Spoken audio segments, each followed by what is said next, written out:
नमस्कार दोस्तों, जय हिंद, वंदे मातरम। स्वागत है आपका अपने न्यूज चैनल बीएमएम न्यूज में। देश दुनिया की तमाम बड़ी खबरों के साथ आइए जानते हैं इस वक्त की महत्वपूर्ण और ताजा सुर्खियां। फिर एक एक खबरें जानेंगे विस्तार से। तो बढ़ते हैं सुर्खियों की ओर। इसी बीच बड़ी खबर निकल कर आ चुकी है। होर्मुज संकट से भारत की अर्थव्यवस्था पर मंडरा रहा है बड़ा खतरा। क्या फिर से महंगाई तोड़ देगी आम आदमी की कमर? पश्चिमी एशिया में बढ़ते तनाव और होर्मुज जलडमरू मध्य में आई रुकावटों ने पूरी दुनिया की अर्थव्यवस्था को चिंता में डाल दिया है। भारत जैसे देश जो अपनी ऊर्जा आवश्यकताओं के लिए बड़े पैमाने पर आयात पर निर्भर है, इस संकट में सबसे ज़्यादा प्रभावित हो सकते हैं। कच्चे तेल की कीमतें $100 प्रति बैरल के पार पहुंच चुकी हैं, जिसका सीधा असर आम लोगों की जेब पर पड़ने की आशंका है। विशेषज्ञों का मानना है कि अगर हालात जल्द नहीं सुधरे तो महंगाई एक बार फिर तेजी से बढ़ सकती है और रुपए पर भी दबाव बना रह सकता है। यह स्थिति न सिर्फ आम आदमी के खर्च को बढ़ाएगी, बल्कि देश की आर्थिक स्थिरता के लिए भी चुनौती बन सकती है। होर्मुज जलडमरू मध्य दुनिया के सबसे महत्वपूर्ण तेल मार्गों में से एक है। वैश्विक तेल सप्लाई का बड़ा हिस्सा इसी रास्ते से गुजरता है। मौजूदा तनाव के कारण यहाँ से आपूर्ति बाधित हो रही है, जिससे अंतर्राष्ट्रीय बाजार में तेल की कीमतों में उछाल आया है। आपको बता दें कि भारत अपनी आवश्यकता का करीब 85% कच्चा तेल आयात करता है। ऐसे में तेल महंगा होने का सीधा असर देश की अर्थव्यवस्था पर पड़ता है। पेट्रोल डीजल की कीमतें बढ़ने से ट्रांसपोर्ट महंगा होता है, जिससे खाने पीने की चीज़ों से लेकर रोज़मर्रा की वस्तुओं के दाम बढ़ जाते हैं। तेल की बढ़ती कीमतों के कारण भारत का आयात बिल बढ़ता है, जिससे रुपए पर दबाव बन जाता है। हाल के दिनों में रुपया कमज़ोर हुआ है और डॉलर के मुकाबले गिरावट देखने को मिली है। इससे विदेशी निवेश पर भी असर पड़ सकता है। वहीं ऊंची तेल कीमतें महंगाई को बढ़ावा देती हैं। ऐसे में भारतीय रिजर्व बैंक के लिए ब्याज दरों में कटौती करना मुश्किल हो सकता है। इससे लोन महंगे बने रहेंगे और आम लोगों की EMI का बोझ कम नहीं होगा। बाजार में अस्थिरता को देखते हुए RBI स्थिति पर नज़र बनाए हुए है। केंद्रीय बैंक ने रेपो रेट को स्थिर रखते हुए जरूरत पड़ने पर हस्तक्षेप करने के संकेत दिए हैं। साथ ही बाजार में लिक्विडिटी बनाए रखने के लिए भी कदम उठाए जा रहे हैं। विशेषज्ञों का मानना है कि अगर होर्मुज में संकट बना रहता है तो कच्चे तेल की कीमतें $100 से $110 प्रति बैरल के बीच रह सकती हैं। इससे महंगाई 4% से ऊपर जा सकती है और चालू खाता घाटा भी बढ़ सकता है। चलिए बढ़ते हैं अगली बड़ी खबर की ओर। सीनियर सिटीजन के लिए अब FD हुई और भी फायदेमंद। स्मॉल फाइनेंस बैंक दे रहे हैं सबसे ज़्यादा रिटर्न। सुरक्षित निवेश चाहने वाले सीनियर सिटीजन के लिए फिक्स्ड डिपॉजिट FD पर एक बार फिर सबसे पसंदीदा विकल्प बनकर उभरा है। साल 2026 में रिटायरमेंट के बाद अपनी पूंजी की सुरक्षा और रेगुलर इनकम को प्राथमिकता देने वाले बुजुर्गों के लिए FD पर शानदार रिटर्न मिल रहा है। सीनियर सिटीजन को आमतौर पर आम कस्टमरों के मुकाबले 0.50% बेसिस पॉइंट ज़्यादा ब्याज मिलता है। ब्याज की ये दरें RBI की पॉलिसी, निवेश की अवधि और बैंकों की नकदी स्थिति पर निर्भर करती हैं। सरकारी बैंकों में सीनियर सिटीजन के लिए FD दरें फिलहाल 7% के आसपास बनी हुई हैं।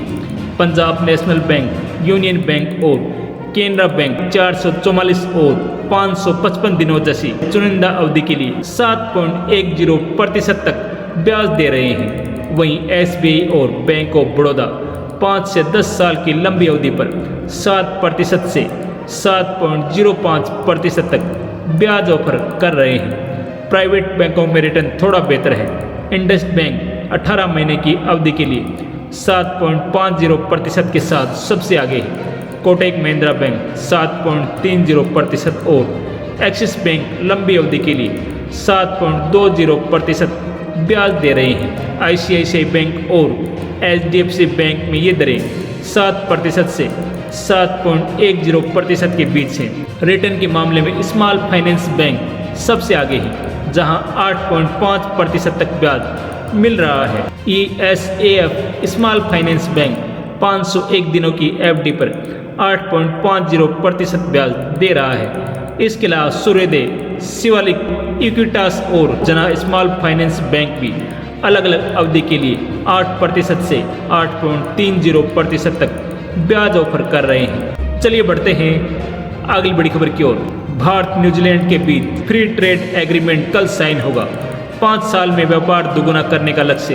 5,000 भारतीयों को हर साल वर्क वीजा मिलेगा। भारत और न्यूजीलैंड के बीच कल free trade agreement FTA sign होगा। दिल्ली में भारत मंडपम में होने वाले इस कार्यक्रम में union minister of commerce Piyush Goyal और न्यूजीलैंड के मिनिस्टर ट्रेड टोड मैक्सले शामिल होंगे। इस समझौते का मुख्य उद्देश्य अगले 5 सालों में बायलैटरल ट्रेड को दोगुना कर $5 बिलियन तक पहुंचना है। इस ऐतिहासिक समझौते के तहत न्यूजीलैंड अगले 15 सालों में भारत के मैन्युफैक्चरिंग, इंफ्रास्ट्रक्चर, सर्विस और इनोवेशन सेक्टर में $20 मिलियन करीब 1.8 लाख करोड़ रुपए का निवेश करेगा। इससे भारत में रोजगार के नए अवसर पैदा होंगे। साथ ही भारतीय कंपनियों को न्यूजीलैंड के बाजारों में ड्यूटी फ्री पहुंच मिलेगी, जिससे एक्सपोर्ट को बढ़ावा मिलेगा। सर्विस सेक्टर में भारत को बड़ी कामयाबी मिली है। न्यूजीलैंड अब हर साल 5,000 भारतीय प्रोफेशनल्स को अस्थायी रोजगार वीजा देगा। इसमें IT engineer, health care, education और कंस्ट्रक्शन जैसे हाई डिमांड सेक्टर के साथ साथ आयुष प्रैक्टिशनर्स, योग प्रशिक्षक, भारतीय शेफ और संगीत शिक्षकों को भी शामिल किया गया है। ये वीजा 3 साल की अवधि के लिए होगा। सरकार ने घरेलू किसानों और MSME के हितों को ध्यान में रखते हुए संवेदनशील क्षेत्रों में कोई रियायत नहीं दी है। डेयरी सेक्टर, दूध, क्रीम, दही, पनीर, चीनी, प्याज, चने, मटर, मक्का, बादाम, मसाले और खाद्य तेल को इस समझौते से बाहर रखा गया है।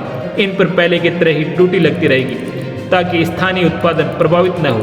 समझौते के तहत न्यूजीलैंड के 95% एक्सपोर्ट आइटम पर टैरिफ कम या खत्म कर दिए जाएंगे। चलिए बढ़ते हैं अगली बड़ी खबर की ओर।